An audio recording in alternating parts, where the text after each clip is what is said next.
O que acontece quando o rei dos talk shows noturnos não gosta dos seus próprios convidados? Johnny Carson era conhecido pelo seu charme, sagacidade e desenvoltura, mas nos bastidores havia algumas celebridades que ele simplesmente não suportava.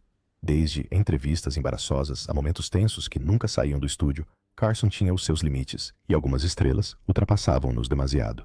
Pode pensar que sabe quem o irritou, mas espere até ver quem está no número. Vamos mergulhar na lista de convidados que Johnny Carson gostaria que nunca se tivessem sentado no seu sofá.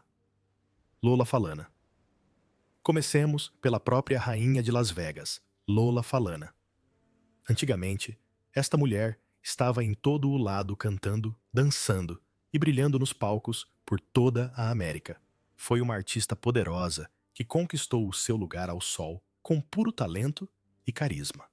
Quando Falana apareceu no The Tonight Show, foi para falar sobre a sua incrível residência em Las Vegas. Parece uma situação perfeita, certo? Nem tanto. A conversa tomou um rumo inesperado quando Falana começou a falar abertamente sobre questões raciais e a discriminação que presenciou na indústria do entretenimento. Ora, Carson não era propriamente conhecido por se aprofundar em comentários sociais densos, e isso apanhou completamente de surpresa. Mas espere ainda a mais drama. O grande concerto de Falana em Las Vegas teria lugar no Hotel Aladdin. Sim, aquele Aladino.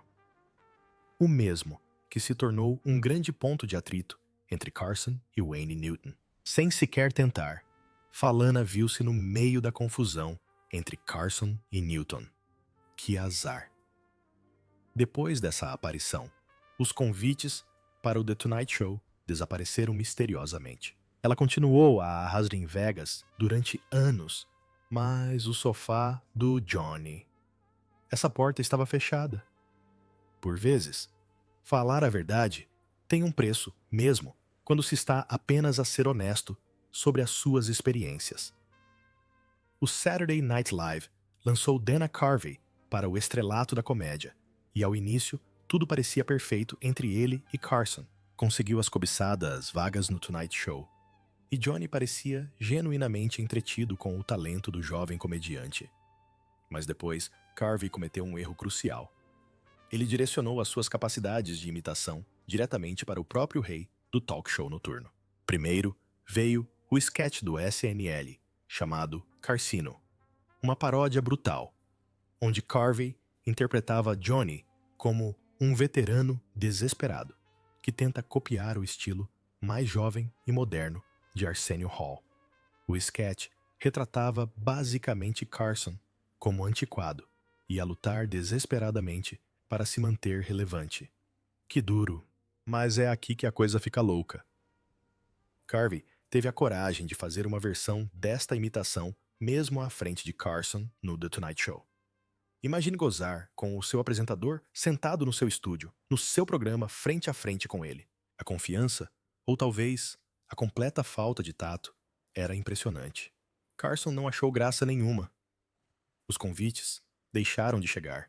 Quando Wayne's World se tornou um enorme sucesso e Carvey poderia ter usado o The Tonight Show para o promover, Carson garantiu que isso não acontecesse. Durante o último ano da sua lendária trajetória, Johnny manteve Carvey à distância, provando que não se troça do rei no seu próprio castelo. Ed McMahon provavelmente pensou: espera, Ed McMahon, o teu próprio parceiro, o tipo que se riu das tuas piadas durante 30 anos.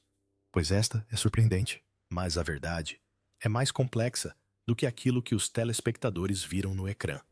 Perante as câmeras, Johnny e Ed tinham uma química incrível.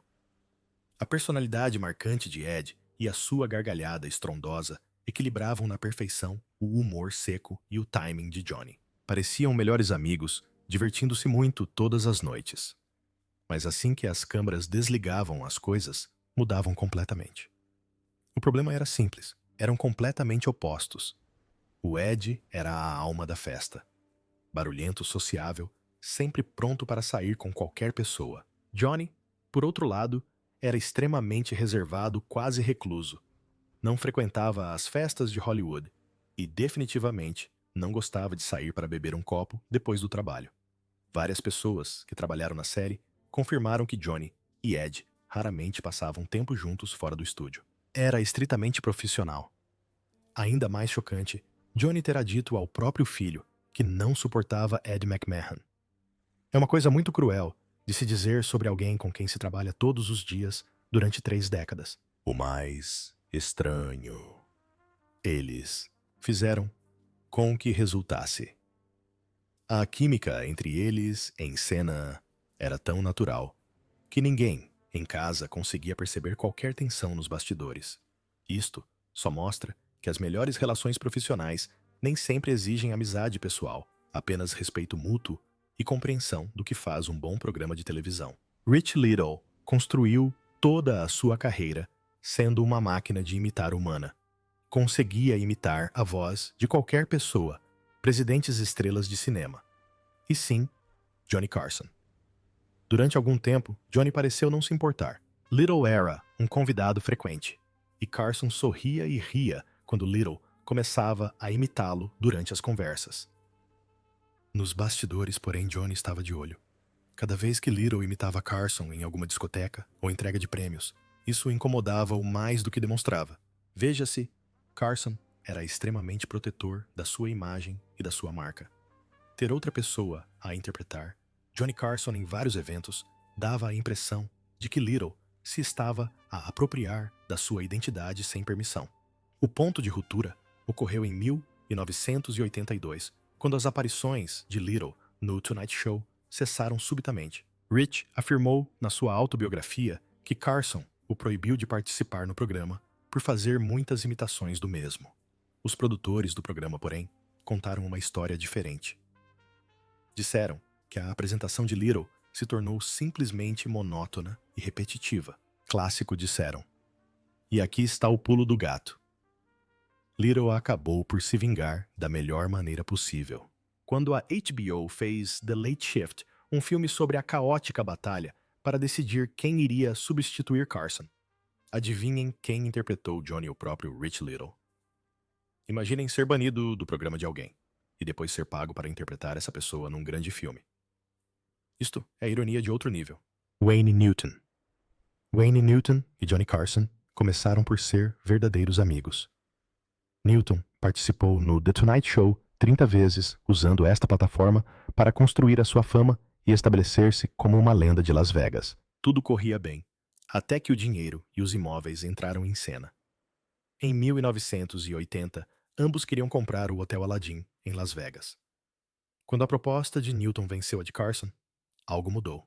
Johnny não lidou bem com a derrota e começou a usar a sua influência para atacar Newton. As piadas nos seus monólogos passaram de ligeiras a ácidas, visando a aparência e o estilo de apresentação de Newton. Mas Carson ultrapassou todos os limites quando começou a fazer piadas insinuando que Newton tinha ligações ao crime organizado. Não se trata apenas de criticar o corte de cabelo ou a presença em palco de alguém. É uma acusação seriamente prejudicial disfarçada de humor. Newton não estava a achar graça. A situação escalou a tal ponto que Wayne Newton apareceu pessoalmente no escritório de Carson para lhe dar um aviso. Pare com as piadas, ou haverá consequências. Carson parou com as piadas mais pesadas, mas a amizade acabou de vez. Newton nunca mais recebeu um convite para o programa. O que começou como uma relação profissional e uma amizade genuína terminou por causa de um negócio que correu mal. Às vezes, o dinheiro estraga mesmo tudo. Oliver Reed. Se quiser ver Johnny Carson completamente desligado e desconfortável, veja a sua entrevista com o ator britânico Oliver Reed. Foi um desastre do princípio ao fim, e via-se Johnny a calcular mentalmente quantos minutos faltavam para escapar. A situação descontrolou-se quando a outra convidada, Shelley Winters, decidiu atirar o seu whisky à cabeça de Reed durante a conversa. Em vez de aliviar o clima, só piorou tudo. Reed tentou fazer piadas e quebrar o gelo, mas Carson não ligou nenhuma. Durante todo o segmento, Johnny pareceu completamente aborrecido. Normalmente, interagia com os convidados. Ria-se das suas histórias, entrava na onda deles. Com o Reed nada, olhos vazios e a contagem decrescente dos segundos. Quando Reed fazia uma observação sobre algo, Carson discordava e dava a sua própria opinião, não num debate amigável, mas com um ar de "o público não quer saber do que pensas". Houve um momento em que se podia ver Johnny a esforçar-se para não sorrir, e não era um sorriso genuíno. Era o sorriso de alguém que estava a suportar algo que detestava profundamente. Toda a entrevista teve uma energia estranha e hostil, completamente diferente do estilo tranquilo de apresentação habitual de Carson. Ninguém sabe ao certo o que incomodou Johnny em relação a Reed. Talvez o consumo excessivo de álcool, talvez a energia descontrolada do ator britânico, talvez simplesmente um choque de personalidades. Seja o que for, esta continua a ser uma das entrevistas mais embaraçosas da história do Tonight Show com Carson, sem fazer o mínimo esforço para esconder o seu desinteresse. Charlie Callis era um comediante para comediantes famoso pelas suas expressões faciais exageradas, personagens bizarras e principalmente pelos seus incríveis efeitos sonoros. Conseguia produzir sons que pareciam impossíveis para uma boca humana. Carson adorava-o, por isso, contratando Callis quase 50 vezes ao longo de 2 décadas. Isto é lealdade de verdade. Depois veio a aparição, em 1982, que acabou com tudo. Callis entrou em palco e fez a sua rotina, mas desta vez não resultou. As piadas não tiveram graça.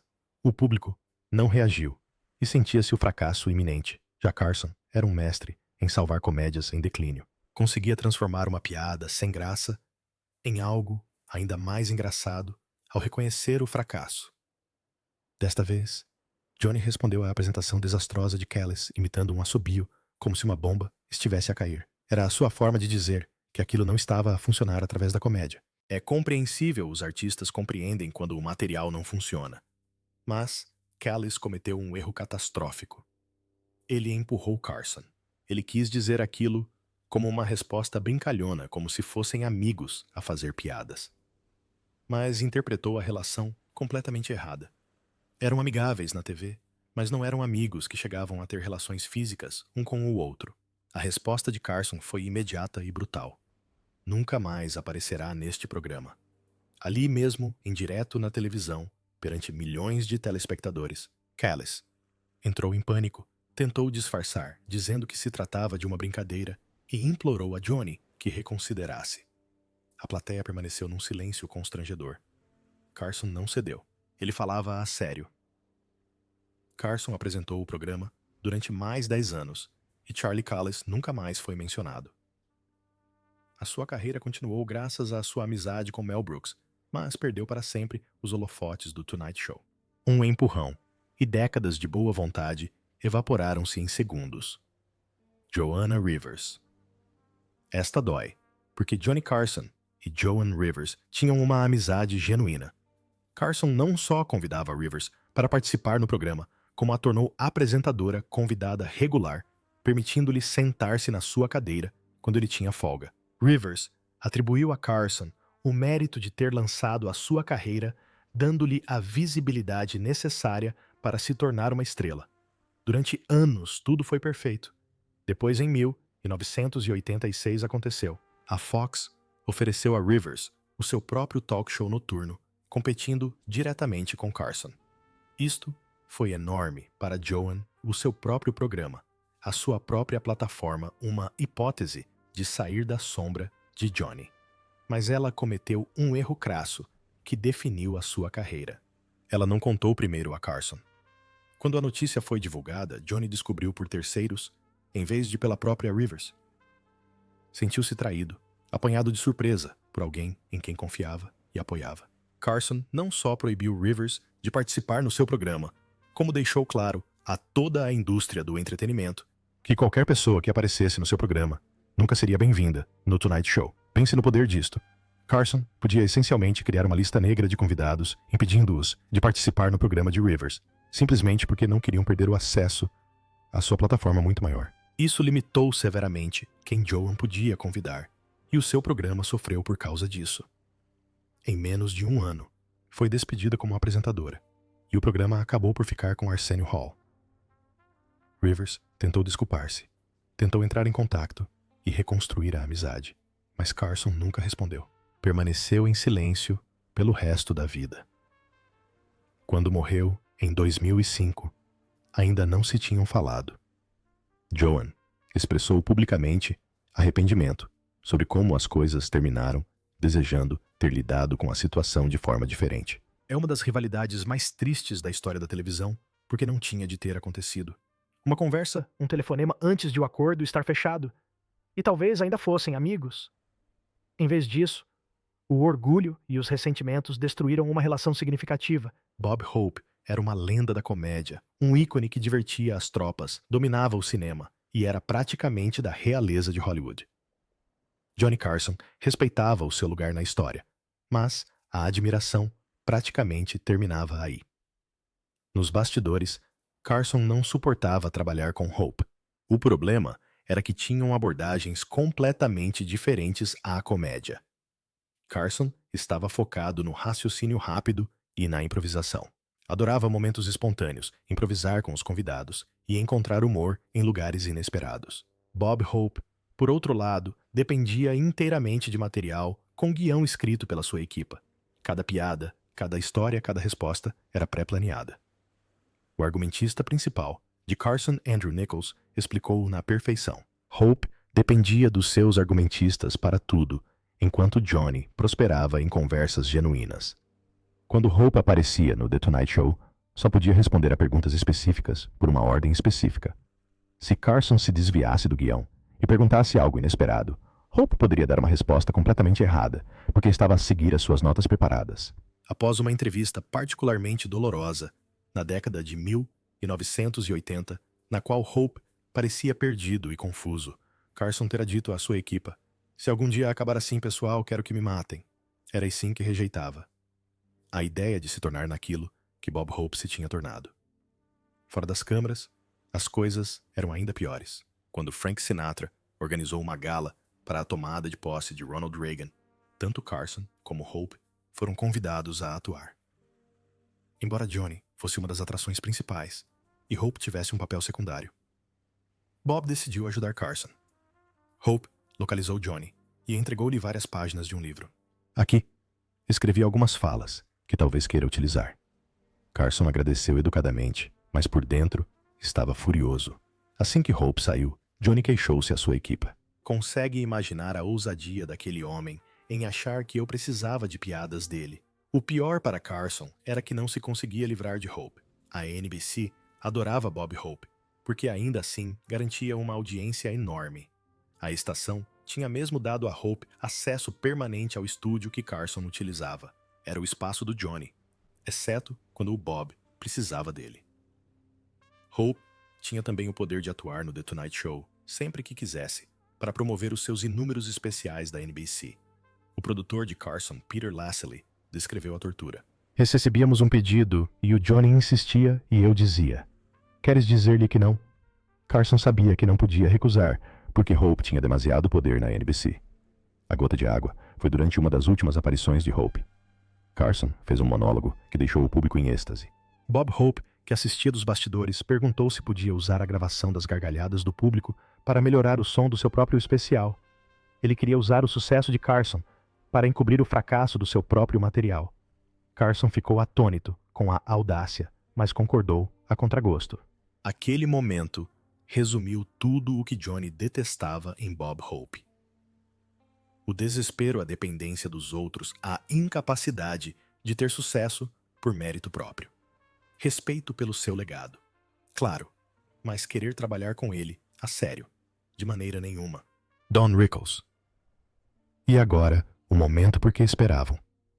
O primeiro lugar vai para Don Rickles. Mas eis a reviravolta. Esta não era uma relação construída sobre ódio ou animosidade genuína.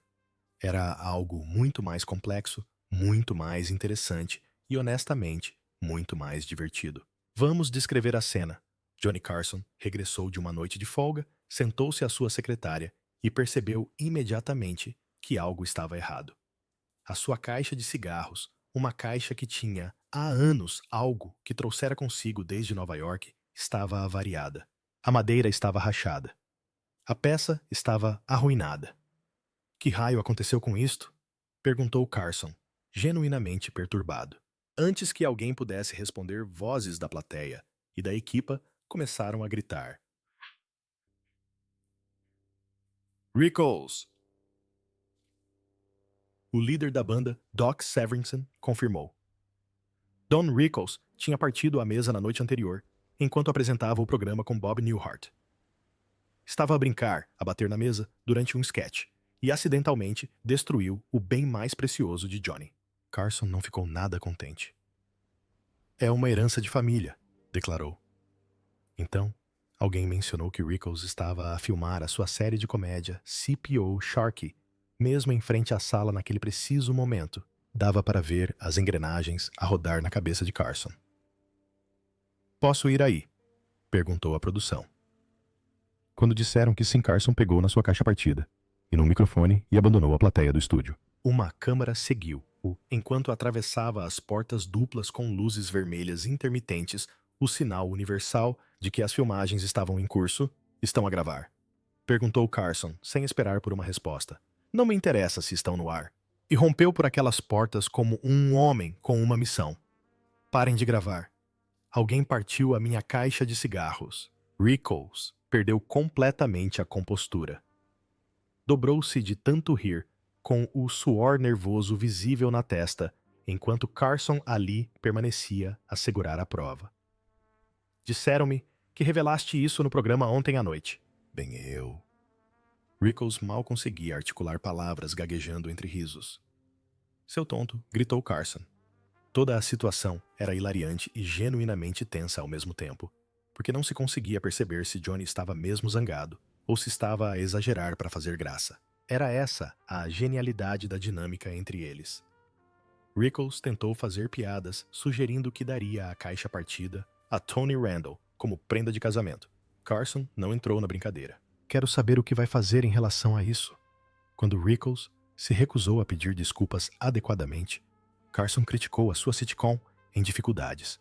Chegou mesmo a fazer uma piada racial embaraçosa a um dos colegas negros de Rickles, dizendo-lhe para se agarrar ao outro trabalho, porque se esta série fosse como as outras, ele estaria desempregado em janeiro. Finalmente, Rickles pediu desculpa e prometeu resolver as coisas. Bem, espero que sim, disse Carson, admitindo estar furioso. Quero algo em troca. Mas a história não se fica por aqui. 2 anos depois, Rickles voltou a ver-se como apresentador convidado do The Tonight Show, desta vez com Carol O'Connor. No seu estilo típico, entusiasmou-se durante um sketch e começou a bater na mesa de Carson. De repente, percebeu com horror que estava prestes a partir novamente a caixa que tinha sido reparada ou substituída desde o primeiro incidente. Rickles parou abruptamente. Pegou na caixa como se fosse um artefacto religioso e começou a entoar uma oração de proteção sobre a mesma. Quando Carson morreu, disse a O'Connor, com toda a seriedade, vou colocá-lo nisto. Este é o resumo perfeito da relação entre Carson e Rickles. Eles enlouqueciam mutuamente. Rickles ultrapassava constantemente limites, e Carson fingia estar furioso, enquanto secretamente adorava cada segundo daquilo. Ao contrário de todos os outros nesta lista, a rivalidade entre eles era, na verdade, apenas 2 mestres da comédia a protagonizar o quadro mais duradouro da história da televisão. Johnny Carson era o mestre dos talk shows noturnos, mas não deixava de ser humano. Tinha os seus limites, as suas manias e os seus pontos de ruptura. Alguns hóspedes ultrapassavam limites que nem sabiam que existiam. Outros traíram a sua confiança ou desrespeitaram a sua inteligência. Algumas pessoas simplesmente irritaram-no sem terem culpa alguma. Obrigado por assistir. Qual destas brigas mais te surpreendeu? Conte-nos nos comentários. E não se esqueça de subscrever mais histórias fascinantes da história da televisão.